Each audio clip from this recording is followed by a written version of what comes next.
Let's solve the question from factorize. Okay, here you have to factorize the given polynomial. Factorize means you have to write the factors of the given polynomial. Check out these four conditions. I took four different examples. Once I will explain, you will come to know. Okay, तो yes, यहाँ मैंने लिया है, आप देख सकते हैं 4 तरीके के मैंने लिए हैं क्वेश्चंस यहाँ पर आपके लिए। और ये चारों का जो कैटेगरी है मैं अभी आपको एक्सप्लेन करूंगी तो आपको पता चल जाएगा कि इनमें क्या आपको ऑपरेशंस करने हैं। First of all let me explain कि बच्चों जब भी फैक्टराइज करने के लिए बोले ना तो आपका फर्स्ट स्टेप होगा टेक कॉमन इफ पॉसिबल। कहीं कुछ कॉमन निकलता है ना तो कॉमन ले लो। ओके, बट यहाँ तो जो हमारे पास एग्जाम्पल्स दिख रहे हैं हम फर्स्ट क्वेश्चन को पहले टारगेट करते हैं, तो इसमें तो मुझे नहीं लग रहा कि पहले रीड करो। देखो 12x square plus 7x plus 1, तो कोई चीज़ कॉमन तो नहीं आ रही। Next step, is any identity applicable? So I had already given you 10 algebraic identities, जिसमें से कोई आइडेंटिटी अगर अप्लाई होती है तो you can directly apply the identity. If not, then the next step is to middle term, to split the middle term. The next step is to split the middle term and then go for factorization. You will get the linear factors because here it is quadratic polynomial. The highest power of the variable, the degree here is 2. So this is nothing but a quadratic polynomial. So now what I will do, just check out, पहले और आखिरी number का मैं product करूंगी। तो यहाँ पर 12 1 ज़ा 12, ये 12 जो फर्स्ट टर्म है आपका वो भी पॉजिटिव है और जो थर्ड टर्म है आपका वो भी पॉजिटिव है, तो जो प्रोडक्ट आएगा वो क्या होगा यहाँ पर पॉजिटिव। ओके, इससे पहले कि मैं फर्स्ट क्वेश्चन को खत्म करूँ मैं आपको बाकी के 4 का भी यहाँ पर प्रोडक्ट किस तरीके का है वो दिखा देती हूँ।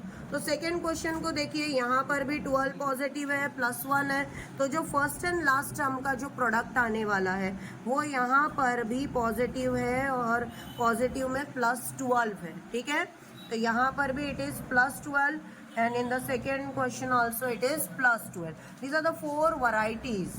Okay, you will always face such type of questions when the product is positive, and here you see question number 3 and 4, there is one similarity. 12 into minus 1 is minus 12. So here product is negative, here your product is nothing but minus 12.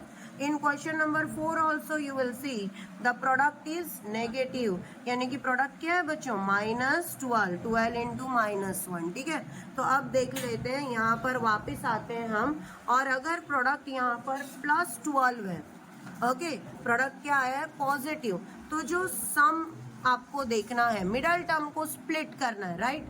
What I said, we are going to do middle term splitting. तो middle term को split करके जो 2 number लाने हैं उन दोनों number की खासियत क्या है यहाँ पर आप देखेंगे तो मिडल टर्म बताता है, middle term is helping you out to decide the sign of the number.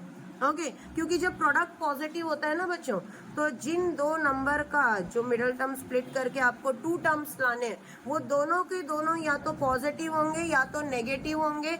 Middle term आपको बता रहा है कि in this case in question number 1 the 2 terms are positive, both the terms are positive here.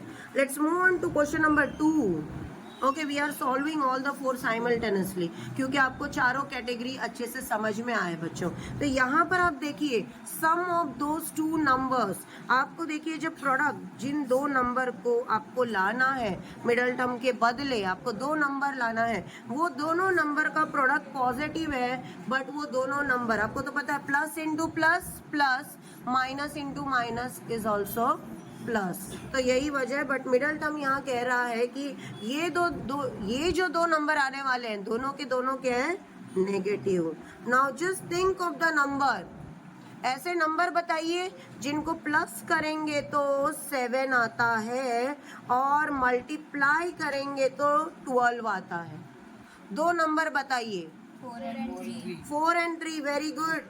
तो हम लेंगे, हमारे 2 number है 4 and 3, तो let's go for it, equals to next step 12x square. So instead of 7x we will write 4x plus 3x plus 1.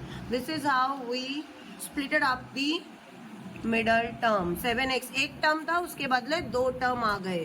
अब हम लेंगे पहले दो में से कॉमन. तो यहाँ 12 मतलब 4 3s are 12.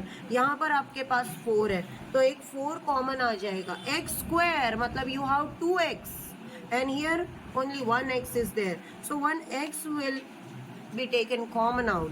अंदर क्या आएगा? 4 3s are 12. 4 तो गया बाहर, 3 बचा अंदर, x बचा अंदर, अंदर और क्या? तो +1. 4x गया बाहर तो अंदर एक 1 भी है. Okay, now from let's take common from last 2 terms. तो भाई यहाँ तो कुछ कॉमन दिख ही नहीं रहा है. ये तो 3x है, ये 1 है. When nothing is there, no, it's 1, it's mister India 1. वो है वहाँ, उसको 0 मत कंसिडर करना, क्योंकि अगर तुमने उसे 0 ले लिया, 0 multiplied by anything is 0. Take care that. Take care of that. Okay, so it is 3x plus 1. And let me tell you, जब आपको दोनों ब्रैकेट में सेम टर्म मिलते हैं ना, आपका हैप्पीनेस उधर ही शुरू होता है, because you are going to land up to the right answer. तो आप लेंगे 3x plus 1 को बाहर और अंदर आ जाएगा 4x plus 1. So these are the two linear factors of this quadratic polynomial. Understood?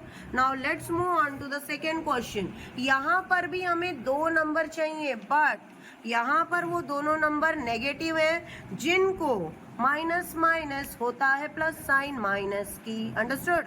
तो 2 नंबर दोनों भी नेगेटिव हैं और आपको एडअप करके -7 मिलेगा. ऐसे 2 नंबर्स कौन से? -4 and -3. Be particular with sign, beta. 4 and 3 is different from -4 and -3. So now let's go on. Is equal to 12x square minus 4x minus 3x plus 1. You understood? Now here 4 terms are there. We'll take common from first 2 terms and then last 2 terms. तो यहाँ पर 4x common आ गया, अंदर है 3x minus 1.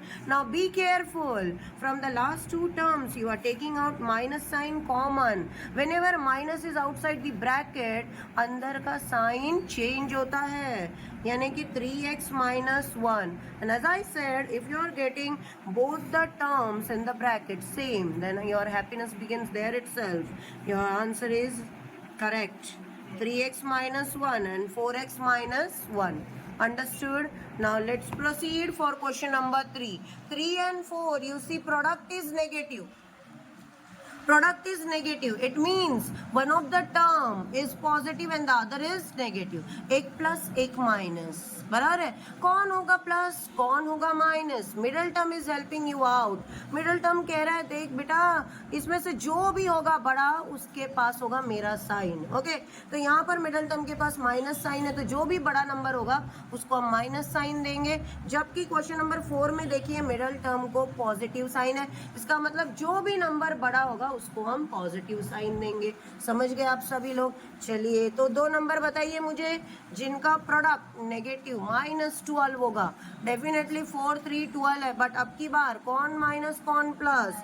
तो 4 और 3. Yes, -4 plus 3. तो चलिए चलते हैं. 12x square minus 4x, because -4 plus 3 is nothing but -1, which is your middle term. Okay, so -4x plus 3x minus 1. Write along with their variables. From the first two we will take 4x common. Inside the bracket 3x minus 1 plus 3x minus 1 in both the bracket. Same term. It means our answer is correct.